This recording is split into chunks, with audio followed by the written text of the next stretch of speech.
सत श्री अकाल जी। मेरा नाम है इंद्रजीत सिंह। आप देख रहे हैं राइड एंड सीख। आप जब भी कोई गाड़ी लेते हैं तो आपके जानने वाले, आपके दोस्त जब भी आपको मिलते हैं तो क्या होता है ज़रा देखिए। क्या हाल है पाजी? बढ़िया, आप बताओ। बस मजे में। पाजी गाड़ी ले ली ना अभी? आपको पता नहीं है? अरे मेरे को नहीं पता, जिमनी ली है। बढ़िया, मस्त है गाड़ी तो, अच्छी है, दिखने में बहुत बढ़िया। चलने में भी बढ़िया है। ये तो फिर चला के पता चलेगा। आओ फिर बैठो।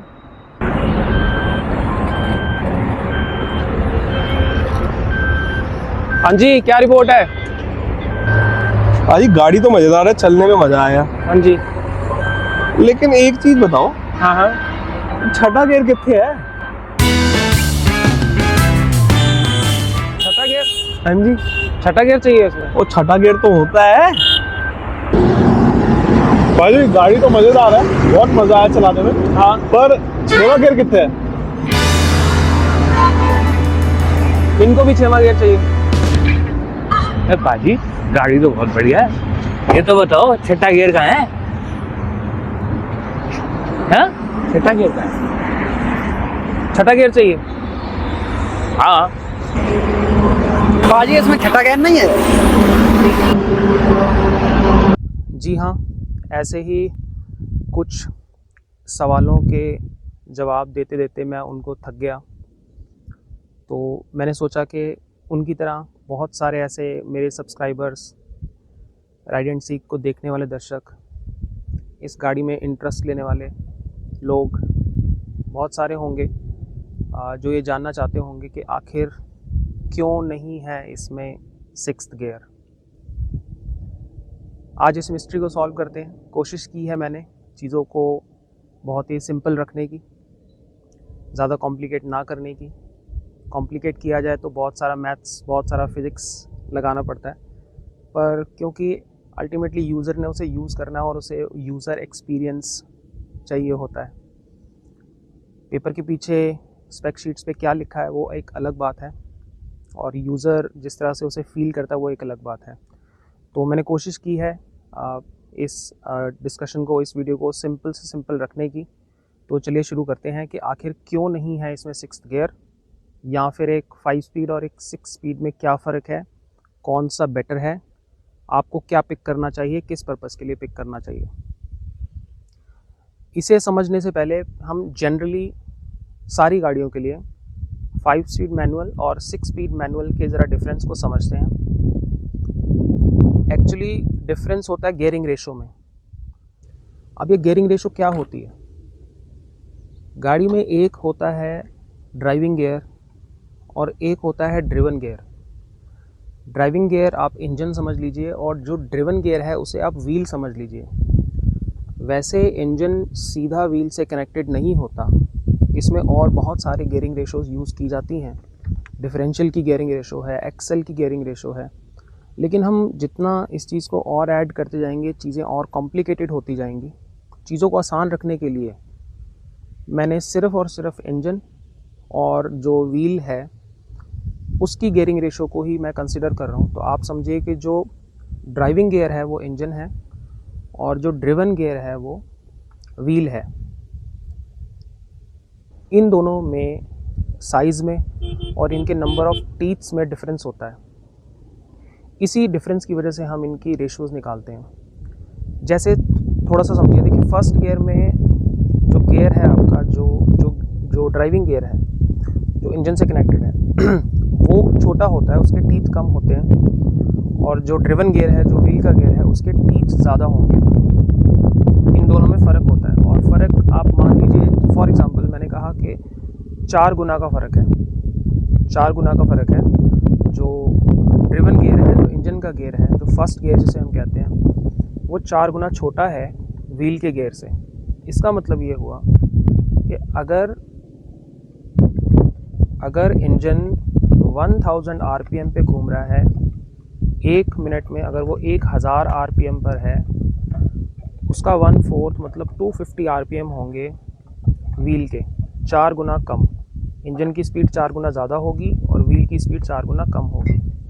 इसीलिए जब आप फर्स्ट गियर लगाते हैं तो आपका इंजन तो रोटेट हाई स्पीड पे करेगा, हाई आरपीएम पे करेगा, लेकिन गाड़ी की स्पीड उतनी नहीं होती।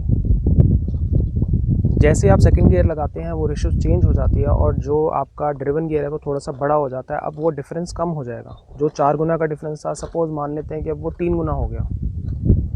इसका मतलब ये हुआ कि अगर अब इंजन 1000 आरपीएम पर है तो व्हील सेकंड गियर में अगर 1/3 है तो मान लीजिए कुछ 333 राउंड पर मिनट के हिसाब से घूमेगा। मतलब उसकी अब स्पीड बढ़ गई है इंजन की, व्हील की।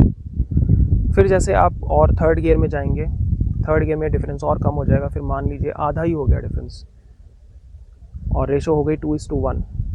इसका मतलब अगर 1000 आरपीएम पर इंजन है तो व्हील की रोटेशनल स्पीड अब हो जाएगी 500 आरपीएम। जिस तरह से आप गियर्स अप करते जाएंगे, गियर्स बड़े होते जाएंगे, उसी तरह से इंजन की स्पीड और व्हील की स्पीड का जो डिफरेंस है वो भी कम होता जाएगा। और मान लीजिए इसी तरह से गियर्स इंक्रीज़ करते हुए आपकी रेशो हो गई 1:1। इसका मतलब अब जितना बड़ा आपका ड्राइविंग गियर है उतना ही बड़ा आपका ड्रिवन गियर है। जो स्पीड इंजन की है राउंड पर मिनट आरपीएम, वही स्पीड व्हील की होगी, उसी स्पीड से व्हील भी घूमेंगे। तो जिस तरह से हम गियर्स इंक्रीज़ करते हैं, जो डिफरेंस है स्पीड्स का इंजन और व्हील, ये कम होता चला जाएगा। फर्स्ट गियर में डिफरेंस बहुत ज़्यादा होता है, सेकंड गियर में डिफरेंस कम हो जाता है, थर्ड गियर में और कम, फोर्थ में और कम। और जो भी इसका 1:1 का रेशो होगा, चाहे वो फोर्थ गियर में 1:1 का रेशो हो, चाहे वो फिफ्थ गियर में 1:1 का रेशो हो, वहाँ पर जाकर इंजन की स्पीड और व्हील की स्पीड बिल्कुल बराबर हो जाएगी। जिस स्पीड से इंजन रोटेट करेगा उसी स्पीड से व्हील्स भी रोटेट करेंगे। अब फर्स्ट गियर में जब इसका डिफरेंस बहुत ज़्यादा होता है, जब आपका इंजन हाई आरपीएम पे चल सकता है लेकिन उसकी कंपैरेटिवली व्हील जो है उसका 1/4 ही चलेंगे, तो जितनी स्पीड व्हील की कम होगी उतना टॉर्क ज़्यादा और पावर कम होती है। इनिशियल गियर्स में, जैसे फर्स्ट गियर सेकंड गियर में, इनिशियल गियर्स में टॉर्क ज़्यादा रहता है हमेशा और पावर कम होती है। तभी आप देखें गाड़ी स्टैंड स्टिल है, अगर गाड़ी में 5 लोग भी बैठ गए, अगर आपने उसे फुली लोड कर दिया सामान से, तब भी फर्स्ट गियर पर वो ईज़िली मोमेंटम में आ जाती है, क्योंकि फर्स्ट गियर बना है सिर्फ टॉर्क के लिए। फर्स्ट गियर चलाने के लिए, रनिंग के लिए नहीं बना, सिर्फ गाड़ी को स्टैंड स्टिल पोजीशन से मोमेंटम में लाने के लिए बना है। वहाँ पर हमें टॉर्क की बहुत ज़रूरत होती है। टॉर्क ट्विस्टिंग फोर्स होती है, पुलिंग पावर होती है। आप ऐसे समझ लीजिए जैसे ट्रक और ट्रैक्टर के अंदर टॉर्क बहुत ज़्यादा होता है, क्योंकि वो फुल कैपेसिटी पे लोड होकर भी पहाड़ भी चढ़ जाते हैं। ट्रैक्टर कितनी बड़े लोड्स को खींच लेता है, तो उनमें टॉर्क की रिक्वायरमेंट ज़्यादा होती है। इसीलिए जो गाड़ी का फर्स्ट गियर और सेकंड गियर है, हाई टॉर्क गियर्स होते हैं, लेकिन इनमें पावर नहीं होती। जैसे जैसे आप गियर अप करते हैं टॉर्क कम होगा, पावर इंक्रीज़ होगी। क्योंकि जो हाई गियर्स हैं, जैसे फिफ्थ गियर है या किसी गाड़ी में सिक्स्थ गियर है या फोर्थ गियर है, यहाँ पर आपको टॉर्क की ज़रूरत नहीं होती, क्योंकि गाड़ी ऑलरेडी मोमेंटम में है। यहाँ पर हाई स्पीड के लिए आपको पावर की ज़रूरत होती है। तो बेसिकली आप ये समझिए कि फर्स्ट सेकंड गियर या लो गियर में टॉर्क बहुत ज़्यादा रहेगा लेकिन पावर कम रहेगी, और जैसे ही आप हाई गियर में जाएंगे टॉर्क कम हो जाएगा और पावर बढ़ने लगेगी। ये गियरिंग रेशोज़ हैं और अलग अलग कंपनीज़ अलग अलग गियरिंग रेशोज़ यूज़ करती हैं टू मैनिपुलेट जो ड्राइव है कार की, कि वो किस तरह का आपको फील कराए। अगर आपको ये चीज़ समझ आई है तो अब हम कंपेयर कर सकते हैं दो सेम इंजन कैपेसिटी की कार्स को विद डिफरेंट गियरिंग रेशोज़, एक 5 स्पीड मैनुअल और एक 6 स्पीड मैनुअल। देखिए मैं कुछ यहाँ पेपर वर्क करके लाया था। Maruti Brezza 1.5 naturally aspirated engine के साथ है, जो 5 स्पीड मैनुअल ट्रांसमिशन देती है। फर्स्ट गियर में इसकी रेशो 3.909 है। इसका मतलब नियरली 4। इसका मतलब यह हुआ कि इंजन जिस स्पीड से घूमेगा, जो व्हील है उसके 1/4 स्पीड से घूमेंगे। 4:1 की रेशो आप नियरली मान लीजिए, वैसे 3.909 है प्रिसाइसली। और ये इतनी हाई रेशो इसीलिए दी जाती है कि टॉर्क चाहिए।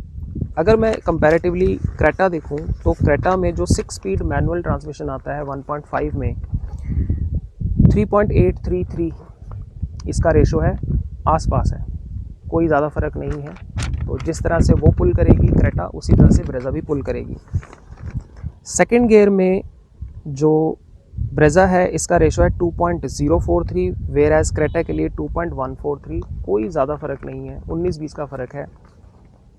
गाड़ी के वेट के हिसाब से या ड्रैग के हिसाब से ये आपको फील भी नहीं होगा। अगर आप थर्ड गियर में जाएंगे, again for Brezza 1.407 and for Creta 1.370। Similarly fourth gear for Brezza 1.065, 1.036 for Creta. देखिए फोर्थ गियर तक इनकी गियरिंग रेशोस बिल्कुल ठीक चल रही हैं।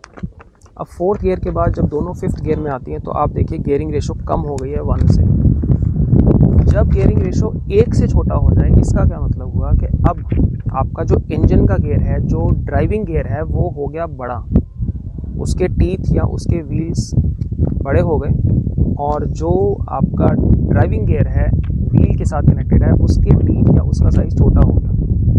जब रेशो 1 से छोटी हो जाए, इसका मतलब ये हुआ कि अब इंजन कम स्पीड पर घूमेगा और कंपैरेटिवली व्हील ज़्यादा स्पीड पर घूमेगा। यहीं पर थोड़ा सा ड्राइविंग का एक फील गुड फैक्टर हमें मिलता है। फिफ्थ गियर में आके ब्रेजा की जो रेशो है वो 0.816 है और ये इसका लास्ट गियर है। जब आपकी रेशो 1:1 से छोटी हो जाती है तो हम इसे ओवर ड्राइव गियरिंग रेशो बोलते हैं। ओवर ड्राइव गियरिंग रेशो जो 1 से छोटी हो गई। अब यहाँ पर आपका इंजन कम स्पीड पर घूम रहा है, कंपैरेटिवली आपकी व्हील्स उससे ज़्यादा स्पीड पर घूमते हैं। अब क्रेटा ने यहाँ पर एक सिक्स्थ गियर ऐड कर दिया और गियरिंग रेशो और ज़्यादा लो कर दी, और क्रेटा ने उस गियरिंग रेशो को सिक्स्थ गियर में 0.727 तक कर दिया। इसका मतलब इंजन की स्पीड और कम हो गई कंपैरेटिवली व्हील की स्पीड। इससे क्या हुआ? इससे फील गुड फैक्टर आया ड्राइविंग के अंदर। वो कैसे? जैसे आप फिफ्थ गियर पर अगर आप ब्रेजा को 100 किलोमीटर की स्पीड पर चलाएंगे फिफ्थ गियर पर, तो अप्रॉक्सीमेटली 2800 आरपीएम के आसपास वो चलती है नॉर्मल कंडीशंस में। अगर उसकी स्पीड 100 किलोमीटर पर आवर है फिफ्थ गियर में, अगर आप उसे क्रूज़ कर रहे हैं तो अप्रॉक्सीमेटली 2800 आरपीएम उसके रहेंगे। अगर आप क्रेटा को सिक्स्थ गियर में 100 किलोमीटर की स्पीड पर चलाएंगे, इसके आरपीएम रिड्यूस हो जाएंगे somewhere near to 23 to 2400, less than 2500, 22, 2300। ये जो 300-400 आरपीएम का डिफरेंस है 100 की स्पीड पर, ये आपको एक फील गुड फैक्टर देता है। आपको ये लगता है कि इंजन अब बहुत रिलैक्स होकर चल रहा है, उस पर ज़्यादा स्ट्रेस नहीं आ रहा, वो हाई रेव नहीं कर रहा। अब जिमनी की बात करते हैं। जिमनी एक बहुत डिफरेंट गाड़ी है, इसकी गियरिंग रेशोज़ बहुत डिफरेंट है। देखिए कंपनी सेम है मारुति ने ही ब्रेजा भी बनाई, उसकी गियरिंग रेशोज़, उसके जो उसका जो ट्रांसमिशन है उसको भी उन्होंने डिज़ाइन किया। जिमनी के लिए भी वही 5 स्पीड मैनुअल ट्रांसमिशन है, but with different gearing ratios. देखिए अगर अब जिमनी की बात करें तो जिमनी की जो फर्स्ट गियर की रेशो है 4.42 है, बहुत ज़्यादा देन ब्रेजा एंड क्रेटा। उनकी रेशो 3.9 के आसपास है और इसकी 4.42 है। इसका क्या मतलब हुआ? इसका मतलब ये हुआ कि फर्स्ट गियर का इसका जो टॉर्क है बहुत मैसिव टॉर्क है। क्यों? क्योंकि इसको इसकी ज़रूरत है। इसको पावर की कम और टॉर्क की ज़रूरत ज़्यादा है। ये ऑफ रोडिंग व्हीकल है, ये जब क्लाइंब करेगा, जब ये ऑब्स्टेकल्स को क्रॉस करेगा, जब ये अपने आप को फंसी हुई कंडीशन से रिकवर करेगा, तो उसके लिए टॉर्क की ज़रूरत है। पावर कम टॉर्क ज़्यादा की ज़रूरत है इसे। इसीलिए इसका फर्स्ट गियर इस तरह से डिज़ाइन किया गया कि उसकी रेशो 4.42 नियरली 4.5 मान लीजिए, अब 4.5 की रेशो है और उसमें 3.5 नंबर बहुत होता है इसमें गियरिंग रेशो में चेंज लाने के लिए। दूसरी इंपॉर्टेंट चीज़, इसका जो सेकंड गियर है उसकी रेशो है 2.3। इसमें डिफरेंस क्या हुआ? जो फर्स्ट और सेकंड गियर के अंदर का जो डिफरेंस है इज़ 2.12। इसका मतलब फर्स्ट और सेकंड गियर के अंदर बहुत बड़ा गैप है। वेयर एज आप क्रेटा देखेंगे या ब्रेजा देखेंगे तो आपका फर्स्ट और सेकंड गियर का जो गैप है वो बहुत ही कम है। मैं आपको बताऊं, अगर 1.86 for Brezza and 1.69 for Creta, और जबकि इसका गैप 2.12। इसका मतलब है इसका फर्स्ट गियर बहुत लंबा है। और ये आप फील करेंगे जब आप इसे ट्रैफिक के अंदर चलाएंगे। अगर आपका बम्पर टू बम्पर ट्रैफिक चल रहा है, आपको सेकंड गियर की ज़रूरत ही नहीं पड़ेगी। इसका first gear is more than sufficient in bumper to bumper traffic. जबकि क्रेटा और ब्रेजा में ऐसा नहीं होगा, उसमें आपको जैसे ही थोड़ी सी स्पीड आप लेंगे आपको सेकंड गियर की ज़रूरत पड़ जाएगी, पर इसमें ऐसा नहीं है। इसमें फर्स्ट गियर बहुत लंबा है और आप इजीली क्रॉल कर सकते हैं उस पर। रेशो बहुत ज़्यादा है और इसमें टॉर्क बहुत मैसिव टॉर्क है। उसके बाद फिर देखिए third gear 1.67, fourth 1.19 and fifth 1। अब जिमनी के लिए जब उन्होंने इसका ट्रांसमिशन डिज़ाइन किया तो वो ओवर ड्राइव पर नहीं गए। ओवर ड्राइव जैसे हमने अभी बात की थी कि जब आपकी गियरिंग रेशो 1 से कम हो जाए, वो ओवर ड्राइव है। ओवर ड्राइव में आपको बहुत सारा टॉर्क लूज़ करना पड़ता है टू अटेन पावर, लेकिन जिमनी के केस में ऐसा नहीं कर सकते। वो टॉर्क कॉम्प्रोमाइज़ नहीं कर सकते। इंजीनियर्स ने जब इसे डिज़ाइन किया होगा, या कोई भी ऑफ रोड व्हीकल है, वो टॉर्क कॉम्प्रोमाइज़ नहीं कर सकते। तो आप देखिए इसकी फिफ्थ गियर की रेशो 1 है। 1 का मतलब जितना इंजन की स्पीड है उतनी ही व्हील की स्पीड है। ये उससे नीचे नहीं जाएंगे। चाहते तो ये भी ट्रांसमिशन ब्रेजा का यूज़ करते और इसमें फिफ्थ गियर में आपको 0.8 के आसपास की रेशो दे देते, जिससे थोड़ा सा क्रूजिंग एक्सपीरियंस और बेटर हो जाता।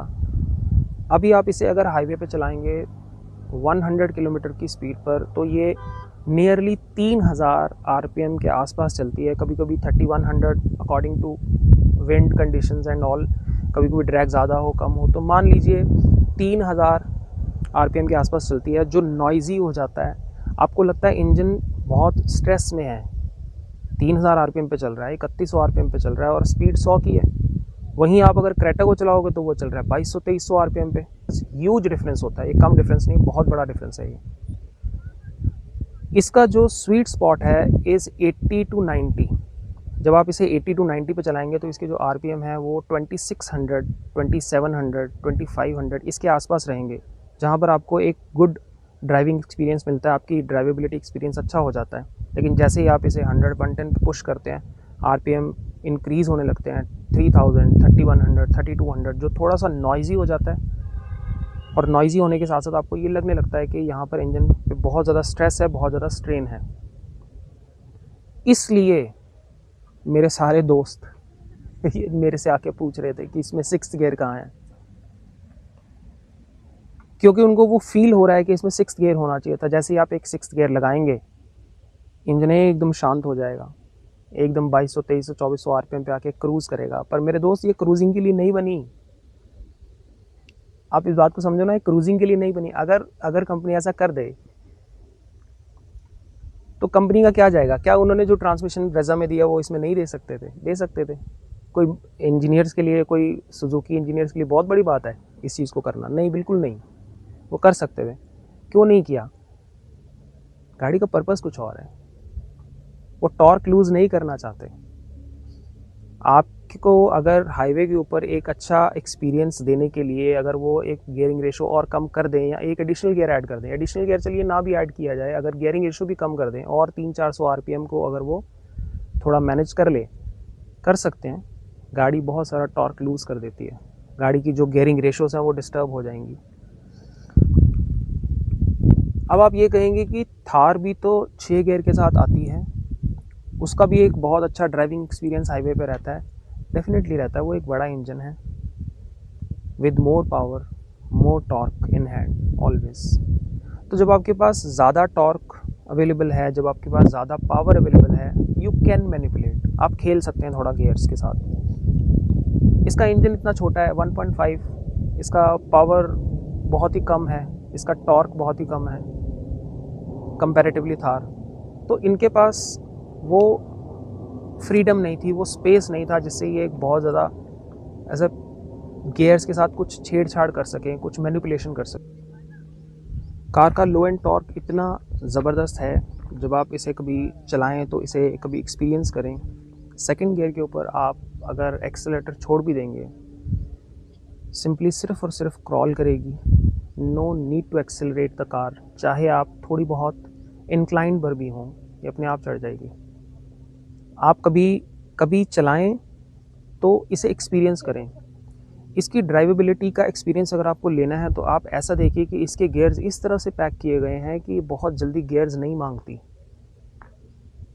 आप 4th गियर पर इसे 25 किलोमीटर की स्पीड से लाकर भी पुल कर लेंगे तो ये ईजिली पुल हो जाती है विदाउट नॉकिंग। आप ऐसा समझिए, अगर आप लोगों ने बाइक चलाई है या बाइक्स के बारे में जानते हैं तो बाइक्स में जो रेपुटेशन हिमालयन की है, रॉयल एनफील्ड हिमालयन, कि उसका low end grunt, low end torque बहुत बहुत ज़बरदस्त है और आपको बार बार गियर्स को शिफ्ट करने की ज़रूरत नहीं पड़ती। Same with Jimny. आप कार्स में इसे समझ लीजिए कि हिमालयन है, बार बार आपको गियर्स को शिफ्ट करने की ज़रूरत नहीं पड़ती। गियर्स इस तरह से पैक किए गए हैं, लो एंड टॉर्क इतना अच्छा है, ड्राइवेबिलिटी एक्सपीरियंस इतना अच्छा है। आप माउंटेन्स पे जा रहे हैं, आप जब ऑफ रोडिंग पर हैं तो आपको बार बार गियर शिफ्ट नहीं करने। 3rd गियर में आप 20 की स्पीड से भी आप इसे पुल कर लीजिए। 4th गियर में आप 25-30 की स्पीड से इसे आप पुल कर लीजिए। 5th गियर में इवन 30-35 की स्पीड से भी आप इसे ईजिली पुल करके अप टू 100-120 तक ले जा सकते हैं।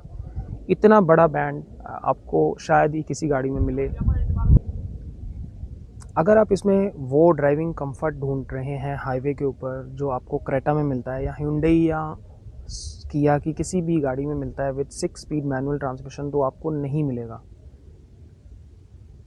ब्रेजा में फिर भी शायद आपको थोड़ा सा फील गुड हो जाए। 6th गियर की कमी लोगों को वहाँ पर भी महसूस होती है, इसमें तो बहुत ही ज़्यादा होगी। तो ये उस चीज़ के लिए नहीं बनी है। आई होप आप लोगों को मैंने जितना हो सके कोशिश की है कि चीज़ों को सिंपल रख कर समझाऊँ और मैं समझा पाया हूँ और आप लोगों को समझ आई है।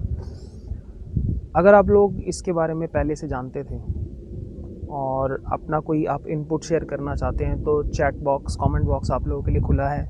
हर बार की तरह आप रिप्लाई कीजिए। मैं कोशिश करूँगा कि मैं हर कमेंट को आंसर कर सकूँ पॉजिटिवली। रिस्पेक्टफुली कमेंट कीजिए, एक दूसरे के साथ डिस्कस कीजिए, एक थ्रेड चलाइए। अगर आप लोगों ने कुछ आज नई जानकारी ली है, नया कुछ सीखा है तो भी आप कमेंट कीजिए। अगर आप लोगों को किसी चीज़ की कन्फ्यूजन है तो भी आप कमेंट कर सकते हैं। मैं और भी हमारे जो दर्शक हैं जो अवेयर हैं या जिनको समझ आई है वो ज़रूर आपको कुछ और आगे हेल्प करेंगे और बता पाएंगे, आपको आपके डाउट्स क्लियर कर पाएंगे। तो मेरे दोस्तों जिन्होंने मेरी गाड़ी चलाई है, अब आप ये समझ गए कि इसमें 6th गियर क्यों नहीं है, और अगर समझ गए तो कमेंट बॉक्स में आपका ज़रूर रिप्लाई आना चाहिए कि आपको समझ आया कि नहीं आया।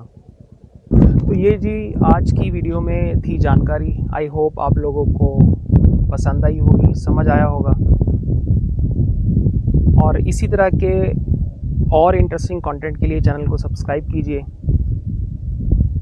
शेयर कीजिए अपने दोस्तों के साथ जो इसी तरह के कंटेंट को पसंद करते हैं। मिलेंगे फिर किसी नेक्स्ट वीडियो में इसी तरह की किसी डिस्कशन में, या फिर कहीं घूम रहे होंगे वो भी मैं आप लोगों से शेयर करूँगा। Till then, ride safe, drive safe, enjoy life.